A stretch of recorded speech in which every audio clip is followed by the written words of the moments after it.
우리가 다 그의 충만한 데서 받으니 은혜 위에 은혜로라. 이 말씀 가지고 은혜 위에 은혜라는 제목을 가지고 하나님의 말씀 전하도록 하겠습니다. 두 가지로 본문 말씀을 간명하게 증거하고자 합니다. 첫 번째 은혜,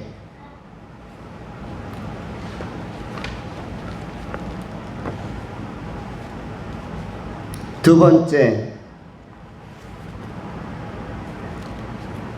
완성.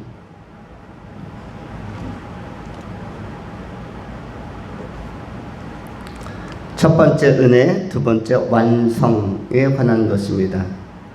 첫 번째는 은혜에 관한 말씀입니다.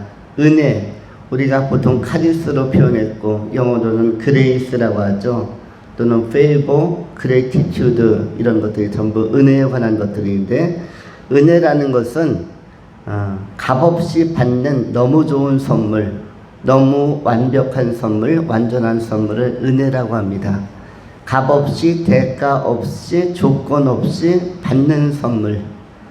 세상적인 어떤 보상은 그것이 보상이든 월급이든 대부분 전제를 가지고 어떠한 맥락 속에서 대부분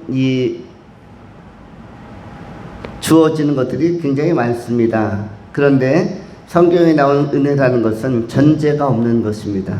조건도 없는 것이고, 이것은 일방적으로 상대방을 깊게 배려하고 깊게 이해하고 깊게 사랑함으로 자발적인 결단으로 일방적으로 거저주는 것을 은혜라고 합니다. 오늘 본문에서는 이 은혜가, 이 그레이스, 이 카리스 은혜가 어떤 형태로 나왔냐 하면은, 은혜가 한 번 나온 게 아니라 은혜 위에 은혜라는 표현을 쓰고 있습니다. 은혜 위에 은혜. 그냥 은혜가 충만하더라가 아니라 은혜 위에 은혜라고 되어져 있습니다. 이것은 은혜가 넘치는 상태, 은혜가 풀로 가득 찬 상태를 의미하는 것이죠. 은혜의 내용은 두 가지로 정돈할 수 있는데, 첫 번째는 이해입니다. 우리가 은혜롭다 할 때는 한 대상과 또 한 사람에 대한 이해를 어느 정도 가져가는가가 은혜롭다를 결정하는 것입니다. 은혜를 많이 받았다라는 것은 하나님을 이해하게 되었다라는 뜻입니다.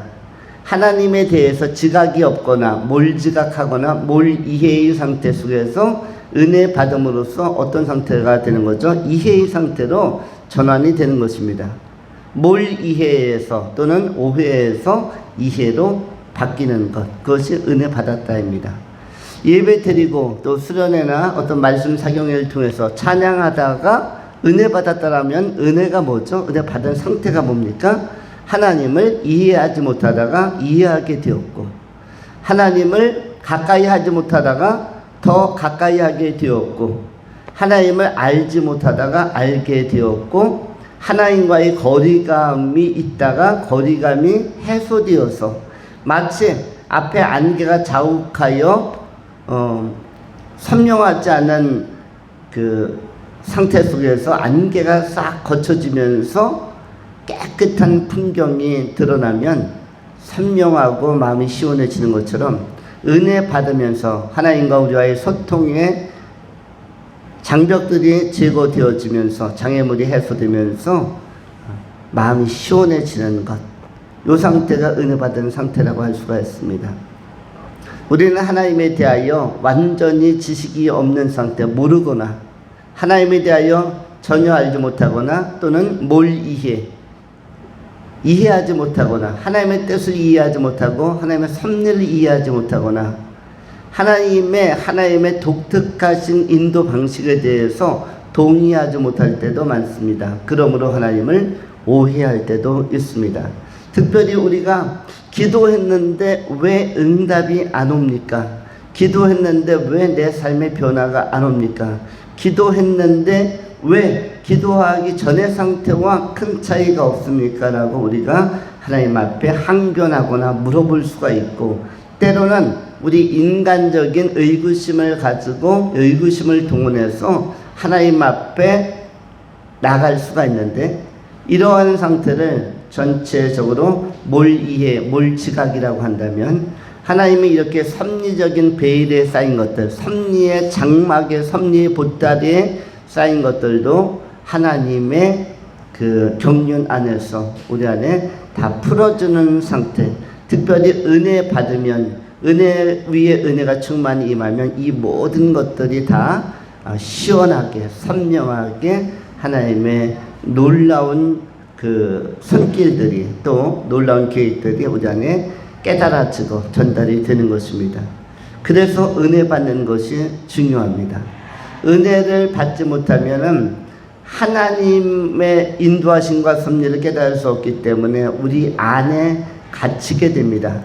우리의 마음은 자아 안에 갇히게 되고, 또 우리의 삶은 상황 안에 갇히게 됩니다. 그래서 상당한 폐쇄성을 가지고 마음 심정적으로는 자아 안에 갇히고, 그리고 생활적으로, 환경적으로 이것이 상황 안에 갇혀버리기 때문에 거기에서 굉장히 괴로워하고 힘들어하는 것입니다.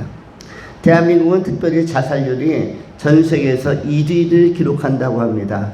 정말로 기이한 현상입니다.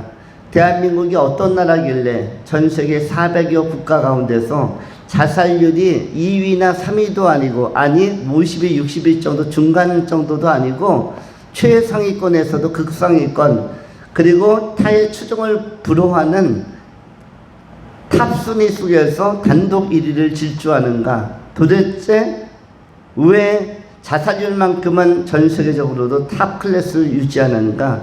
그 이유가 뭘까? 차원이 다른 나라가 어느 나라예요? 대한민국. 무엇이 높기로? 자살률과 교통사고 사망률이 전 세계에서 타의 추종을 불허하게 1위예요. 그렇다면 뭔가 문제가 있을 것입니다. 대한민국 이 한반도야말로 뭐가 많이 필요한 나라이다? 은혜가 많이 필요한 나라이고, 그만큼 하나님을 오해하고 하나님을 이해하지 못하기 때문에 자아라는 자기의 그 심령의 감옥에 갇혀 있고, 그 다음에 감정의 감옥에 갇혀 있고, 상황이라는 어떤 일상의 환경적 감옥에 갇혀서 벗어나지 못하기 때문에 답답함과 우울감과 괴로움과 울분과 분노를, 또 절망감을 해소하지 못하고 상황에 눌려 있을 때, 그때 선택하는 것이 극단적인 선택이라고 할 수가 있습니다. 그러므로 이러한 사람들에게, 이러한 대한민국 백성들에게 제일 필요한 것은 무엇일까요? 은혜인 것입니다. 은혜가 임함으로 말미암아 하나님께서 우리를 배려하시고 이해하시고 관심 가지시고 만지시고 터치하심을 통해서 우리가 하나님에 대한 몰이해를 극복하고, 하나님께서 아직도 우리에게 희망을 주시고 아직도 우리에게 소망을 주시고 인도하신다는 사실을 동의하고 발견하게 된다면, 거기서 은혜 받고 우리는 더 힘들어도 이겨나갈 수가 있는 것입니다.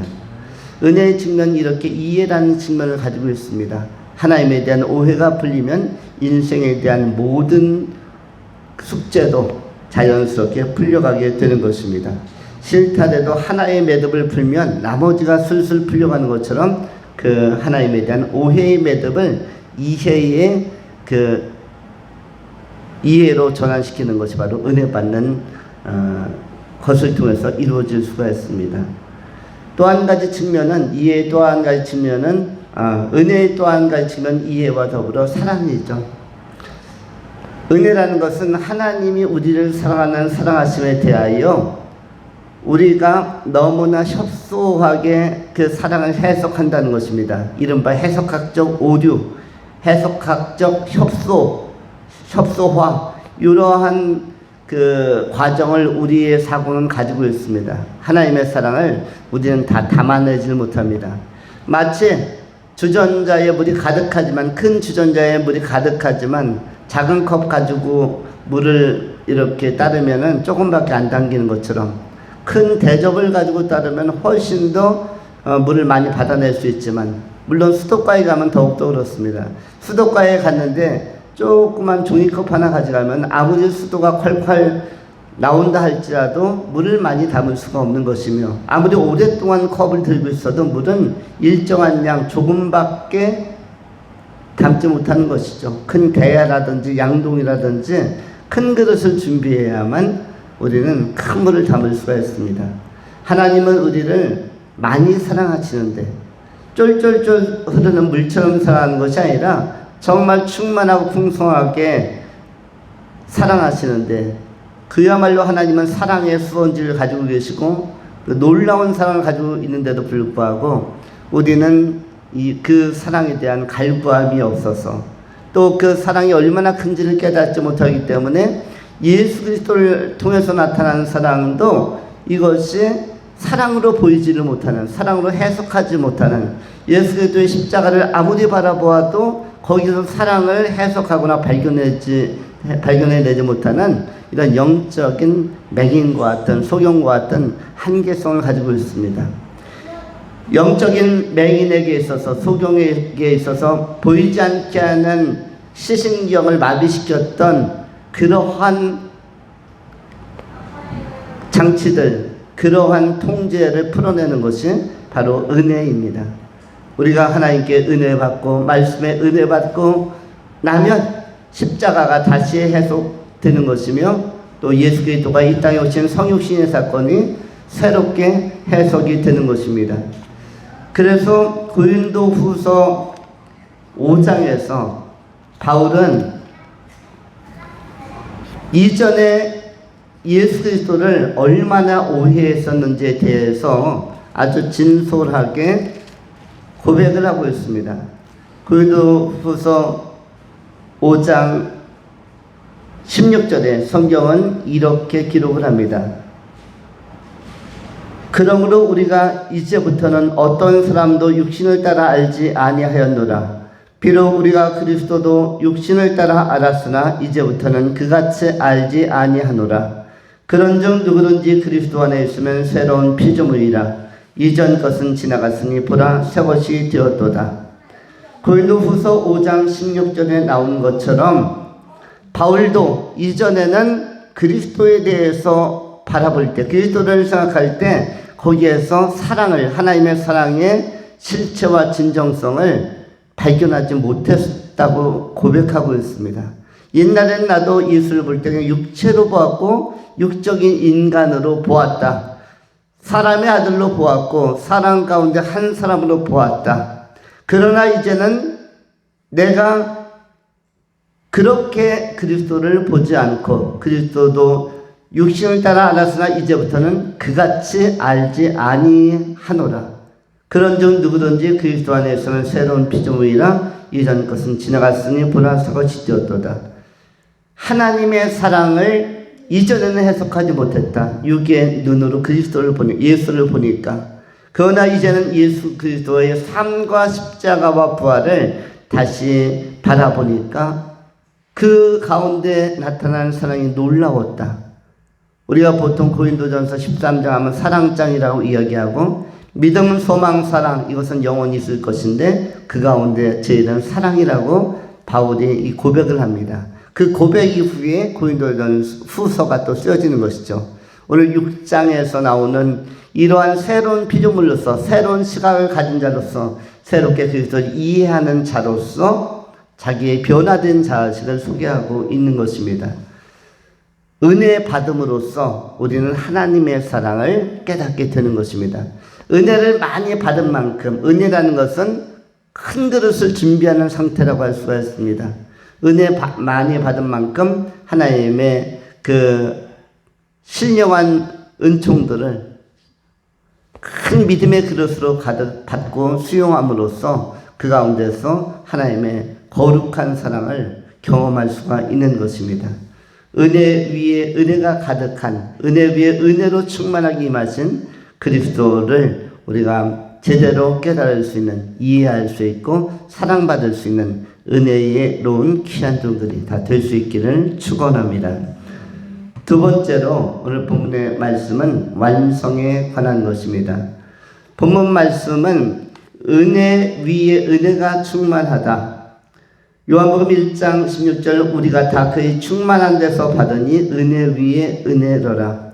충만한 데서 받았다는 것은 은혜가 너무나 많기 때문에, 너무나 풍성하기 때문에 충만한 데로부터 받은 은혜가 너무 커서 라는 것은 이루 형용할 수가 없고, 이루 우리의 사고체계가 하나님의 그 풍성과 은혜와 하나님의 그 완전 무결하심에 접근할 수도 없고, 그것을 우리가 헤아리기가 어렵기 때문에 라는 뜻이죠. 이 말은 뭐냐면 하나님께서 우리에 대한 하나님의 생각과 배려는 완벽하고 완전하다는 것입니다. 무한하다는 것이죠. 우리는 하나님을 이야기할 때 무한자라고도 이야기하고 또 무한대라는 개념을 가지고 수치적으로도 사용을 합니다.